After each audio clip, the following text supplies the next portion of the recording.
우리가 31장을 통하여서 미디안 전쟁의 승리를 가지게 되었습니다. 그래서 이스라엘 백성은 요단강 동편의 아주 넓은 초원을 장악하게 되었습니다. 이제 이스라엘 백성들 앞에 놓인 장애물은 없습니다. 이제 요단강을 건너 가기만 하면 되게 되었습니다. 바로 직전 이때에 또 하나의 사건이 일어나려고 하는 순간입니다. 정말 광야의 모든 여정에서 사건과 사건의 연속인 것 같습니다. 광야 40년의 기간 동안 일어난 많은 사건들이 있는데요. 우리가 인생을 살아갈 때 왜 이렇게 시간이 빨리 가나 느낄 때는 우리 인생에 사건이 많았기 때문입니다. 우리 인생에 사건이 없는 날은 시간이 더디 갑니다. 그래서 어릴 때는 참 시간이 더디 갔던 것 같습니다. 빨리 자라서 어른이 되고 싶었고, 빨리 커서 언니가 되고 싶었고, 성인이 되고 싶었는데, 결혼하고 아이를 낳고 나이가 들수록 정말 세월이 화살 같다라는 느낌이 있습니다. 오늘 하루도 그 인생 광야 여정 가운데 마지막 또 사건이 하나 일어나고 있습니다. 저희 1절을 함께 읽어보겠습니다. 시작. 루벤 자손과 갓 자손은 심히 많은 가축대를 가졌더라. 그들이 야셀 땅과 길르앗 땅을 본즉 그것은 목축할 만한 장소인지라. 네, 이들이 바라본 것 야셀 땅과 길르앗 땅이라고 말합니다. 야셀 땅과 길르앗 땅은 약복강 강가를 사이에 두고 남과 북으로 위치하고 있습니다. 강을 사이에 두고 있기 때문에 굉장히 농산물의 공급이 풍부한 곡창지대입니다. 누가 봐도 이 땅은 욕심나고 탐나는 땅입니다. 그런데 이들에게는 뭐가 있었습니까? 심이 많은 가축대가 있었다라는 것입니다. 이 심이 많은 가축대라는 것이 중요한 의미를 가집니다. 많은 것을 소유하고 있는데 이들 마음에 있는 진짜 관심은 많은 소유였던 것입니다. 이 많은 가축대를 가지고 땅을 보니 그 땅이 이 가축에게 너무나 필요한 땅이었던 거죠. 나의 지금 당장의 이익을 만족시켜 줄 수 있는 보암직한 땅이었던 것입니다. 그러나 똑같은 땅을 바라보고 루벤 지파와 갓 지파 외 10지파는 어떤 눈으로 바라보았냐는 거죠. 10지파는 눈에 보이는 비옥한 환경만 바라보지 아니하고 하나님이 예비하신 가나안을 바라보았다는 것입니다. 똑같은 대상도 사람들의 마음에 따라 그 판단과 가늠이 달라지는 것입니다. 인간은 마음에 있는 곳으로 보는 것입니다. 우리의 마음의 우선순위에 따라 우리는 우선순위를 결정하고 살고 있는 것입니다. 마태복음에서는 이런 말이 있습니다. 네 보물이 있는 곳에 네 마음이 있는지라. 지금 여러분 안에 보물은 무엇입니까? 많은 가축대를 소유한 루벤 지파와 갓 지파는 급기야 여러분 5절에 보면 요단강을 건너지 않게 하소서라고 말하고 있습니다. 이 말은 무엇입니까? 우리는 여기서 살겠습니다. 그리고 허락해 주세요라고 모세에게 청원하고 있는 것이지요. 요단강을 건너지 않겠다라는 것은 본인들의 결정입니다. 본인들의 마음에 이기심과 탐심이 들어오는 순간 하나님이 가나안으로 나아가서 전쟁을 하라는 정복 전쟁을 하라는 하나님의 사명이 뒤로 가고 있는 순간입니다. 우리 안에 이기심과 탐심이 들어오면 하나님에 대한 믿음을 잃어버리게 되는 것입니다. 여러분이 가장 중요하게 생각하는 것은 무엇입니까? 명분이라는 거죠. 여러분이 명분을 쫓아 사는지 실리를 쫓아 사는지 여러분 안에 한번 성찰해 볼 수 있는 오늘 하루 시간이 되었으면 좋겠습니다. 바울 사도는 고린도후서 4장 18절에 자막에서 보는 것과 같이 이렇게 말하고 있습니다. 우리 함께 읽어보겠습니다. 시작. 우리가 주목하는 것은 보이는 것이 아니요 보이지 않는 것이니 보이는 것은 잠깐이요 보이지 않는 것은 영원함이라. 아멘. 보이지 않는 것은 영원한 것이라고 말합니다. 보이지 않는 영원한 세계. 우리가 이 땅을 하나님의 백성들이 이 땅을 살아가는 자세는 천국을 소망하고 천국을 확신하며 보이지 않는 영원한 소망, 영원한 곳을 향해 걸어가는 것입니다. 여러분, 히브리서 11장은 믿음장입니다. 히브리서 11장에 나온 믿음의 사람들은 하나같이 이렇게 고백하고 있습니다. 보물은 천국이라고, 나의 보물은 천국이었다고 말하고 있습니다. 이 땅에서 믿음의 사람들은 나그네요, 순례자의 삶을 사는 것입니다.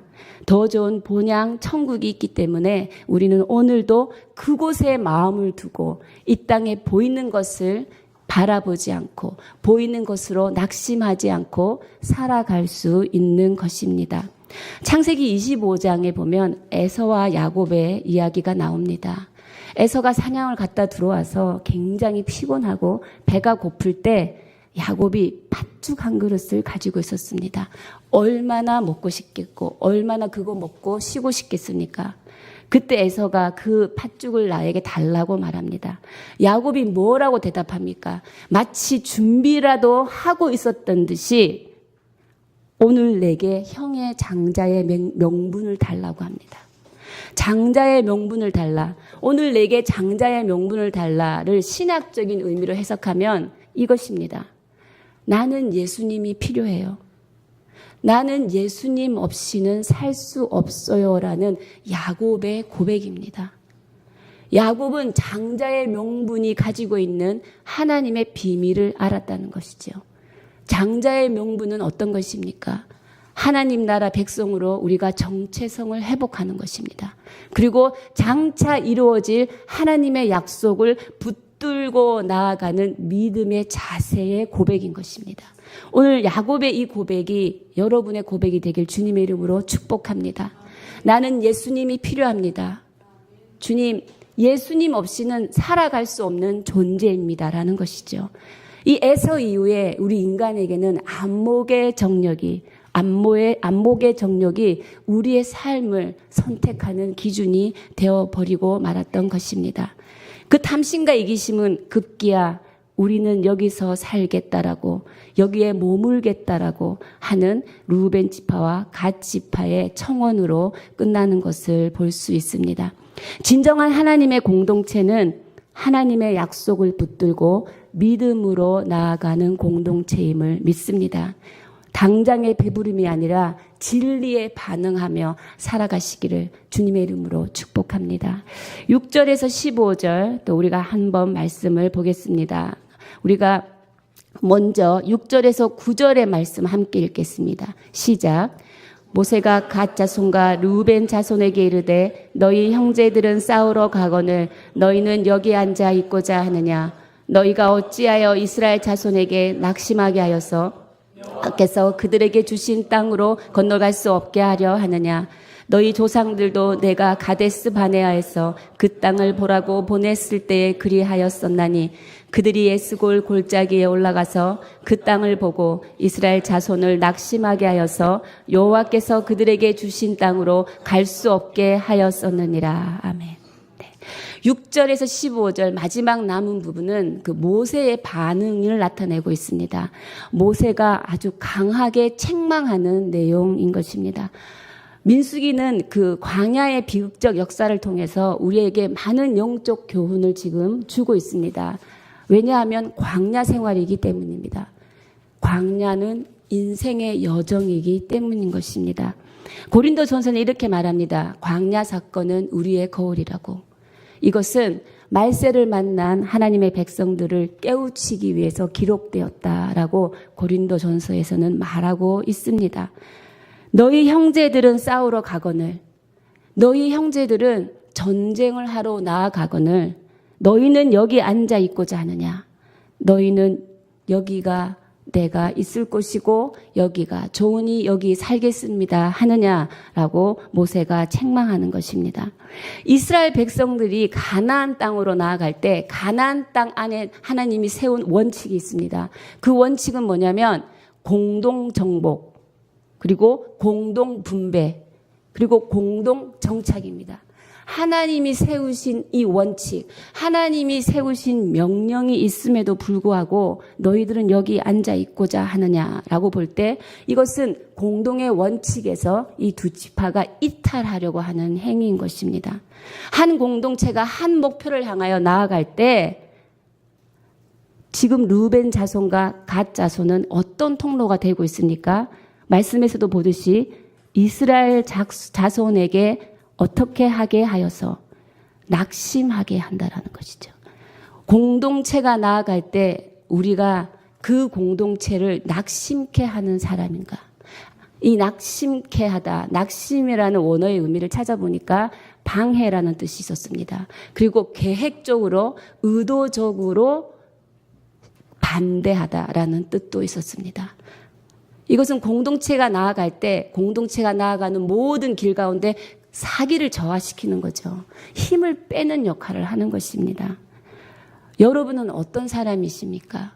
여러분은 공동체가 나아가는데 힘을 주시는 분인지, 아니면 힘을 빼시는 분이신지, 아니면 나 때문에 저 사람이 주님께 나오는 사람인지, 아니면 나 때문에 전도의 문이 닫히게 하는 사람인지, 오늘 우리가 한번 내가 어떤 사람인가를 성찰하는 시간을 가져봤으면 좋겠습니다.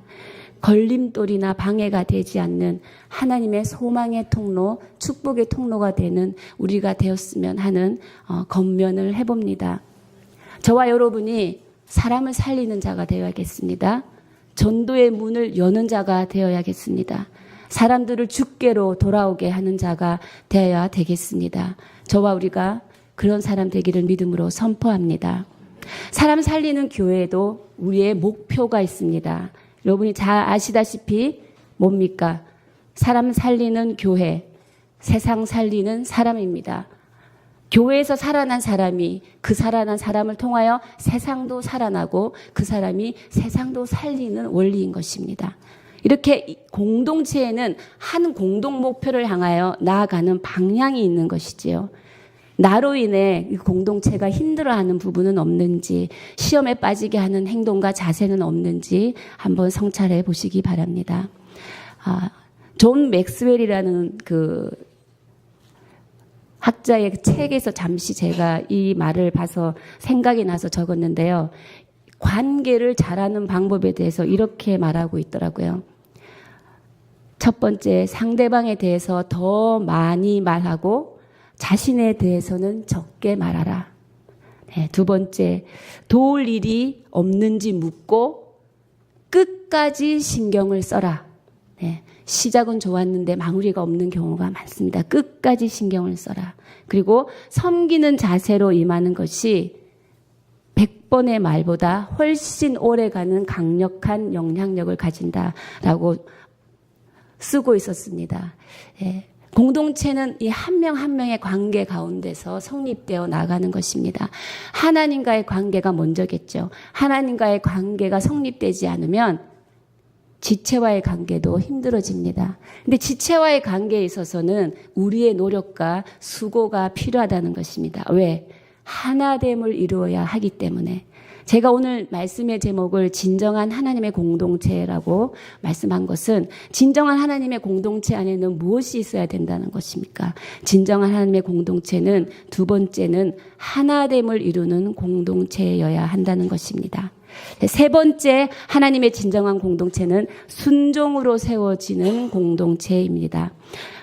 우리가 10절에서 14절의 말씀을 눈으로 따라보며 여러분이 한번 보시겠습니다. 어떤 내용들이 나옵니까?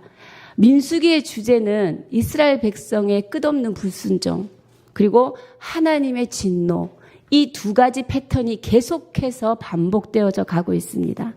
이스라엘 백성의 불순종과 반역에 대해서 말하고 있는 것입니다. 그 불순종과 반역은 결국은 옛 세대를 죽음으로 마무리할 수밖에 없는 결과를 내었다. 옛 세대 20세 이상으로는 한 명도 가나안 땅에 들어가지 못하고 모두 전멸당하도록 만들었던 것처럼 지금 두 지파의 불신앙과 반역으로 지금 백성이 모두 전멸하게 될 수도 있는 위기 상황에 우리가 있다라고 모세가 강하게 책망하고 있는 것입니다. 모두 다 전멸하는 건 순종이 없으면 다 전멸입니다. 사랑하는 여러분, 하나님의 말씀에 순종하는 자에게만 마지막까지 생존하는 복을 누립니다. 하나님은 그 살아남은 한 사람을 통하여 하나님의 믿음의 계보를 이어가십니다. 이것은 뭡니까? 순종하는 자를 통하여 하나님은 그 역사를 이루어 간다라는 것입니다. 가정은 혈연 공동체입니다. 그러나 교회는 보혈 공동체입니다. 보혈 공동체의 의미는 무엇이겠습니까? 예수 그리스도의 십자가 보혈로 내가 새 사람이 된 거죠. 옛사람에서 벗어나 새 사람이 되었고 새로운 피조물이 되었다라는 것입니다. 새로운 피조물이 되었다는 것은 나의 옛사람을 움직였던 것은 내 생각, 나의 성공담, 내가 잘하는 것, 나의 장점들이 나를 움직였습니다. 근데 새 사람이 된 나는 어떤 것이 나를 움직입니까? 오로지 하나님의 살아있는 말씀만이 나를 움직이게 하는 기준으로 바뀐 사람이라는 것입니다. 주님의 말씀이 그 공동체를 움직이게 하는 기준이 된 공동체가 보혈 공동체입니다. 12절에 보면 여호와를 온전히 따랐느니라 라고 말했습니다. 이 온전이라는 뜻을 또 찾아보니까 뒤를 따르다라는 거였어요. 뒤를 따르다. 누구의 뒤를 따르는 것입니까? 하나님의 뒤를 따르는 것입니다. 순종은 내가 앞서지 않는 것입니다. 순종은 내가 죽는 것입니다. 하나님의 뒤를 왜 따릅니까? 여러분, 초원에서 목자가 양을 인도합니다. 양은 목자 뒤를 졸졸 따라다니더라고요. 제가 물었습니다. 왜 양은 목자 뒤를 졸졸 따라가느냐? 그냥 좋아서 그러냐? 아니면 친근한 냄새가 나서 그러냐? 제가 물어보니까 양들은 목자 뒤를 따라갈 때 본인들이 제일 안전하다고 느낀답니다. 우리가 누구의 뒤를 따라갈 때 이 마음을 가지겠습니까? 우리가 하나님의 뒤를 따라갈 때 우리는 안정감을 느낀다는 것입니다. 그리고 하나님의 뒤를 따라갈 때만 우리는 우리의 안전이 보장된다라는 것입니다. 사랑하는 여러분, 공동체의 승리는 힘에 있지 않습니다. 공동체의 승리는 순종에 있음을 다시 한번 믿음으로 선포하며 오늘 여러분의 삶 가운데 권위자로부터 국가의 질서로부터 부모로부터 지체로부터 서로 순종하는 아름다운 시간들로 채워지기를 주님의 이름으로 축복합니다.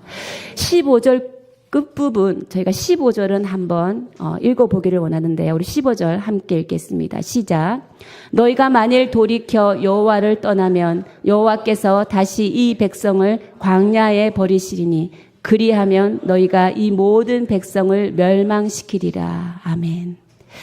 너희가 만일 돌이켜 여호와를 떠나면, 저는 처음에 이 말씀을 읽을 때 너희가 만일 돌이켜 주께로 돌아오면 이 말씀인지 알고 이렇게 보니까 돌이켜 여호와를 떠나면이었어요.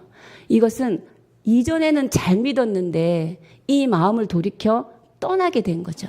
잘 믿었던 사람이 마음의 불신앙 그리고 마음의 반역으로 인해서 여호와를 떠나면 여호와께서는 뭐예요?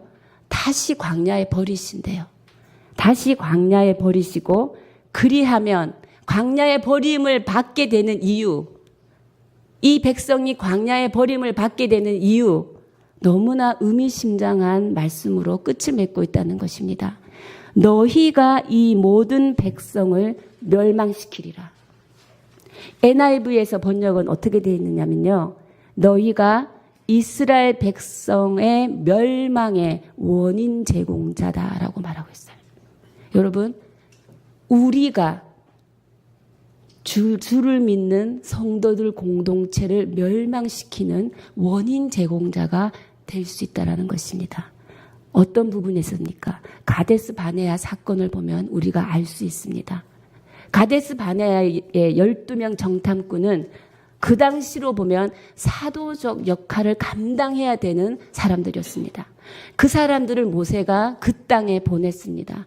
그 땅에 보내서 모세가 그 땅에 있는 것을 정확하게 보고하라라고 그 땅을 너희들이 주도 면밀하게 살피라는 의미에는 무엇이 있습니까? 눈에 보이는 것을 다 보지 말고 눈에 보이지 않는 하나님의 약속을 너희가 거기서 붙들으라는 거죠. 왜? 모세는 알았습니다. 이 정탐꾼들은 분명히 보는 것으로 그 마음이 흔들릴 것이라는 것을. 우리도 지금 아우리치를 가고 오늘부터 양평 아우리치가 시작되지만 그곳에 가서 보는 것에 우리가 크게 낙심하는 부분이 있는 것이지요. 뭡니까? 거대한 적들, 거대한 자손들, 크고 견고한 성읍들. 그러면서 어떻게 됩니까? 주눅이 됩니다. 이곳에는 절대로 복음이 들어갈 수 없어. 심지어 우리는 이 사람들을 이길 수 없어. 메뚜기 컴플렉스를 만드는 것이죠. 메뚜기 컴플렉스 뭡니까? 열등감, 비교, 경쟁입니다. 메뚜기 컴플렉스, 유재석 컴플렉스라고 하기도 하던데. 네. 이 메뚜기 컴플렉스가 모든 눈을 가리게 되는 것이죠. 이것은 믿음의 눈을 뜨지 못했고 보이지 않는 영원한 것을 보지 못할 때 우리는 메뚜기가 되는 것입니다. 눈에 보이는 당장의 실리와 당장의 이익을 쫓아 살아가는 성도가 되는 것입니다. 그래서 그 성도에게는 하나님의 능력과 하나님의 은혜가 도저히 드러날 수 없는 것이죠. 성도의 삶은 그렇습니다. 우리는 빛을 비추는 자가 되어야 되지 내가 빛을 받는 자가 되면 안 되죠. 내가 스포트라이트를 받으면 안 됩니다.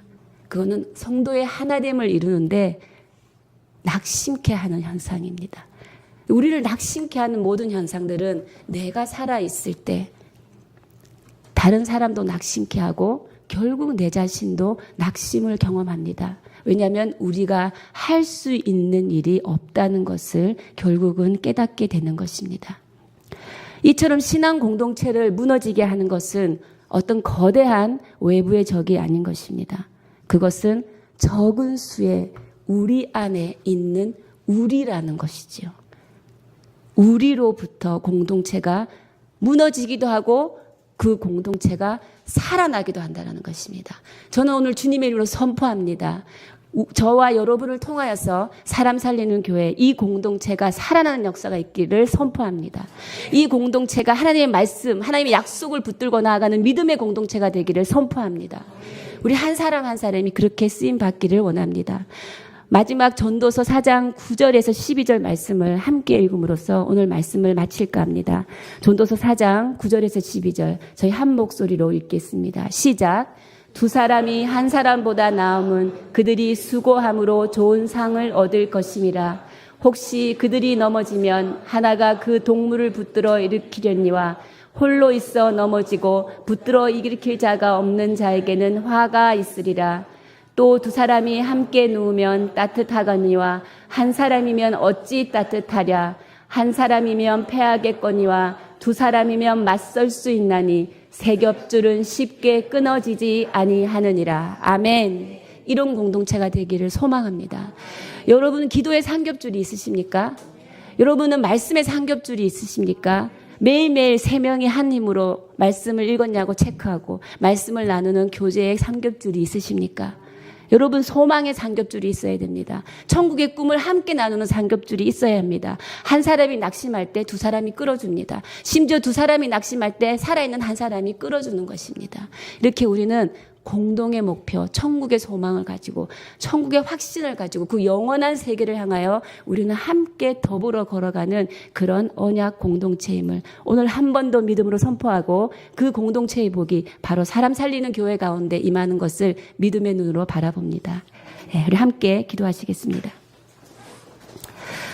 그렇습니다. 하나님, 우리가 이 시간 먼저 기도할 것은 우리 자신이 바로 주님의 몸된 성전입니다. 내 자신이 하나님의 몸된 성전이지만 주님 내 안에 있는 보물은 무엇입니까?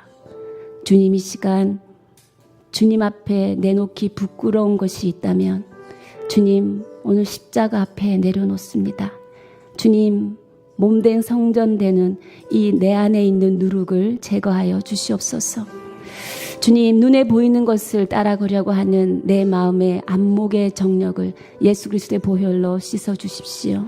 주님 믿음으로 다시 세워지게 하여 주시어서 주님 천국의 소망으로 주님 이 땅을 살아갈 때 나그네와 순례자의 길로 주님 오시는 그날 영광의 대열에 참여하는 자로 하나님 영원한 그곳에서 사랑하는 사람들을 만나고 하나님과 영원히 함께 살며 예배하는 그 아름다운 그곳을 갈망하며 우리가 살아가게 하여 주시옵소서. 이 시간 먼저 내 안에 있는 주님보다 앞서는 것을 십자가 앞에 내려놓고 회개함으로 나아가시겠습니다. 살아계신 하나님, 그렇습니다. 주님, 내 안에 하나님 주님보다 앞서는 보물을 내려놓겠습니다. 나 자신의 의를 십자가에 못 박겠습니다. 주님, 나의 생각대로 하나님 나의 경험대로 해오던 대로 살아왔던 옛 습관의 사람을 내려놓고 주님 이제 새로운 피조물이 되어서 하나님의 말씀으로 순종하며 살아가겠습니다.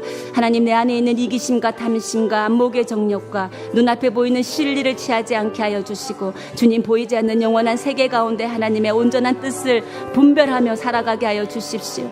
예수 그리스도의 보혈로 씻어 주시옵소서. 성령의 불로 누룩을 태워 주시옵소서.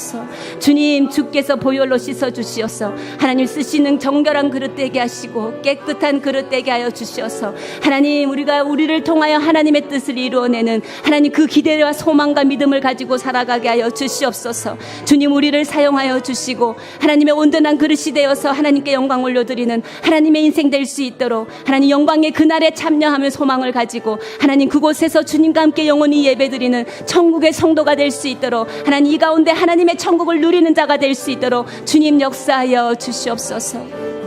우리 시간 함께 기도하기를 원합니다. 신앙 공동체는 바로 나의 교회로부터 시작됩니다. 주님 마음을 같이하여 같은 사랑을 가지고 뜻을 합하며 한 마음을 품는 그런 교회 되게 하여 주시옵소서. 말씀이 운행하는 교회 되게 하여 주시옵소서. 예수님을 교회의 머리로 모시고 모두 손과 발과 지체가 되어서 공동의 목표를 향하여 예수님의 꿈을 함께 꾸어가는 아름다운 비전 공동체 되게 하여 주시옵소서. 우리 함께 사람 살리는 교회를 위해서 하나님 이런 교회가 되게 하여 주시옵소서. 서로가 서로를 순종하며 하나님의 기쁨이 되는 그런 공동체, 언약의 공동체 되게 하여 주시옵소서. 우리 교회를 위해 함께 중보하며 나아가시겠습니다. 살아계신 하나님, 오늘도 주님의 이름으로 믿음으로 선포하며 나아갑니다. 사람 살리는 교회를 이 땅 가운데 이 시간에 이곳에 두신 것이 하나님의 계획과 하나님의 섭리 가운데 있음을 믿습니다. 하나님 우리 교회가 하나님이 기뻐하는 하나님의 성도들의 모임이 되게 하여 주시고 새로운 피조물들의 모임 공동체가 되게 하여 주시고 말씀 공동체 되게 하시고 기도 공동체 되게 하시고 예배 공동체 되게 하여 주시옵소서. 마음을 같이하여 같은 사랑을 가지게 하여 주시고 뜻을 합하여 한 마음으로 주 예수 그리스도를 구주로 영접하며 그 예수 그리스도의 복음을 전하며 십자가의 사랑을 전하며 하나님의 기쁨이 되는 공동체 되게 하여 주시옵소서. 주님 사람 살리는 교회 하나님의 복음을 담아 주시옵소서. 하나님 교회 성전에 나올 때마다 하나님 주의 백성들이 주의 말씀에 갈급함으로 목마름으로 하나님의 말씀 앞에 서게 하여 주시고 주신 그 말씀을 귀하게 여기며 삶의 기준으로 삼게 하여 주시며 나를 살리시고 나를 죄와 사망의 권세에서 건지신 하나님의 구원의 은혜가 얼마나 크고 놀라웠고 얼마나 감격스럽고 감사한 것인지 날마다 그 구원의 감동 가운데 살아가는 성도들 되게 하여 주시옵소서. 하나님 사람 살리는 교회 가운데 아버지의 마음을 부어주시옵소서. 주의 영을 부어주시옵소서. 주의 영이 임할 때 하나님의 나라가 임할 때 하나님 사람 살리는 교회가 하나님의 것이 됨을 믿습니다. 하나님 주의 뜻으로 마음대로 사용하여 주시고 주 뜻대로 사용하여 주시고 성령께서 역사하는 교회가 되게 하여 주시고 하나님의 말씀을 따라가는 교회가 되게 하여 주시며 우리 주 예수 그리스도의 뒤를 따라가는 제자 공동체 되게 하여 주시옵소서. 성결을 향하여 하나님 앞에 나아가는 공동체 되게 하여 주시고 성도가 우리의 영적 자세가 되게 하여 주시고 하나님의 온전한 뜻이 우리를 통하여 이루어지는 기쁨을 아는 공동체 되게 하여 주시옵소서. 하나님 아버지 감사합니다. 모든 영광 주께 올려드립니다. 주님 예수 그리스도의 보혈의 은혜로 우리를 건져주시어서 당차 오실 그 영광의 대열에 참여하는 꿈을 꾸게 하시고 주님 보이지 않는 영원한 세계 그 천국을 향하여 하나님 오늘도 이 땅을 살아갈 때 천국을 누리는 삶을 살 수 있도록 오늘도 우리를 깨우쳐 주시니 감사합니다. 주님 순종하는 자가 남는다고 하셨습니다. 주님, 승리는 순종에 있다고 말씀하셨습니다. 주님, 우리를 통하여서 하나됨을 이루는 것이 주님의 기쁨이라고 하셨습니다. 주님, 이루어질 약속을 붙들고 나아가는 언약의 공동체가 되어서 주님, 이 시간 머리 숙이고 있는 주의 성도들 한 사람 한 사람이 그런 교회, 그런 성전 되게 하여 주시옵소서. 그들을 통하여 사람들이 주께로 돌아오게 하시고 전도의 문이 열리게 하여 주시고 하나님이 기뻐하는 복음의 통로로 살아갈 수 있도록 기름 부어 주시옵소서. 그렇게 하실 주님을 찬양하며 지금은 우리 주 예수 그리스도의 은혜와 하나님 아버지의 크신 사랑과 성령의 위로 교통 역사하심이 천국 소망을 함께 꿈꾸며 서로에게 순종과 하나됨을 이루어 가기를 원하는 주의 백성들 머리 위에 교회 그리고 일터와 가정 위에 지금부터 영원까지 함께 하시기를 간절히 축원하옵나이다. 아멘. 주님, 아버지 감사합니다. 주님.